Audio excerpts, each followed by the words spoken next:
How to create a watch list in TradingView. Hello everyone, welcome back to another video from Trading for Beginners. If you want to create a new watch list on TradingView, first of all launch open the TradingView application on your device and log in. Once you're inside, from the watch list page, go to the top left and tap the three dots. In the expanded menu, click on Create New List. In order to create new list or multiple watch lists on TradingView, you'll need to go ahead and tap on this Try Free for 30 days. You'll get a free trial for 30 days after subscription. Just tap on that and go ahead and subscribe to the Essential Plus Premium or Ultimate version of the app. If you select Essential, then you can go ahead and choose whether you would like annually or monthly plan and tap on the Try 30 days for free option.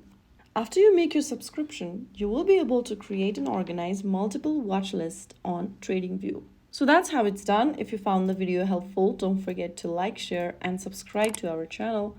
I will see you again in the next video. Thank you for watching.